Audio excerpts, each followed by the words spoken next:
Кезегинде жашылдандыруу багытына берилген мына ушул жерлер ушул тапта менчиктештирилип бир нече адамдарга сатылып кеткен.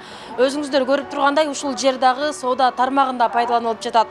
Жалал-Абад шаарынын так ортосундагы 15 сотук муниципалдык жер мындан 25 жыл мурун Дуслик ачык акционердик коомуна жашылдандыруу багытында берилген. Бирок жер багыты боюнча пайдаланылбай, 13 жылдан кийин менчиктештирилип кеткен. Андан бери бул жер бир канчасына сатылуу олтуруп, 5 адамдын колунан өткөн. Жашылданбай базарга айланган жердин жагдайын шаардык прокуратура текшерип, мыйзамсыз көрүнүштөрдү аныктады. Жалал-Абад шаарына караштуу Ленин көчөсүндө жайгашкан ал убагында жашылдандырууга берилген жер болгон.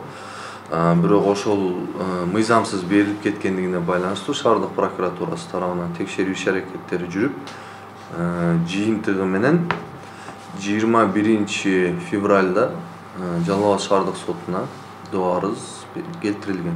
Мамлекетке кайтаруу маселесин чечүү үчүн 2009 жылы жерди Дуслик ачык акционердик коому менчиктештирип алган соң, ошол эле жылы аны Ислам Ходжаев дегенге сатып жиберген. Алда 2012 жылы Файзуддинова аттуу жаранга саткан. Көп өтпөй Хурматхан Абиловага белекке бергени айтылат. Деген менен алда сатып алуу келишими менен Төлөнбаева дегенге саткандыгы маалымдалат. Булардын баарына кадастр мамлекеттик мекемесинин шаардык бөлүмүнүн түздөн-түз катыштыгы бар. Жер кодекстерине ылайык бул сыяктуу жерлер менчиктештирилип кетпеши керек. Ага карабай азыркы кадастр мамлекеттик ишканасы аларга кызыл китеп жасап берген. Мэриянын муниципалдык башкармалыгы кезегинде берилген жерлерди кайрадан кайтарып алуу аракетинде. Алар сотко берген доо арызында жердин акыркы ээлери деп Хурматхан Абилованы көрсөтүшкөн. Биз доо арызыбызда ошо акыркы ээси Абилова Хурматхан деп туруп ишке көрсөтүп атабыз. Эгер ал бирөө жарымга сатып жиберген болсо, бул соттук отурумдарда аныкталат ээси кимек.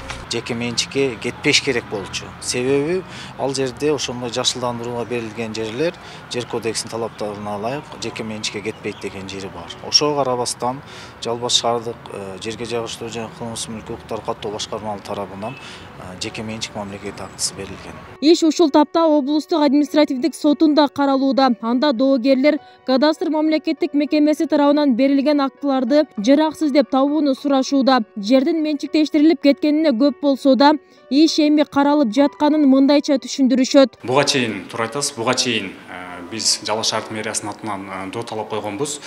Доо талабыбызды берген учурда ал жер баягындай 20 жылдан ашын убакыт өтүп кеткендигине байланыштуу бир нече жеке тараптардын колдоруна өтүп кеткен жагдайлар бар экен.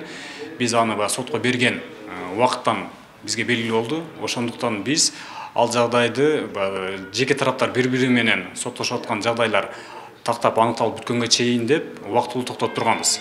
Жашылдандырууга деп берилген. Бирок өзүңүздөргө маалым болгондой, ал жер жашылдандырылбастан соода багытына өзгөртүлүп кеткен. Ошондуктан биз бул эле эмес, башка дагы ушундай мыйзамсыз берилип кеткен, өз максатында иштетилбей аткан жерлерди кайрадан өз багытында иштетүү үчүн бүгүнкү күндө толук кандуу жумуштарды алып барып атабыз. Ошолордун бири деп айтсак болот. Сөз болуп жаткан Хурматхан Абилова менен байланышууга мүмкүн болбоду. Бирок анын баласына кайрылганыбызда ал бул маселеде жооп берүүнү каалаган жок. Андыктан 7 канал алардын да пикирин чагылдырып берүүгө даяр. Бүбүсара Орозалиева, Шерзат Эгембердиев, 7 канал, Жалал-Абад.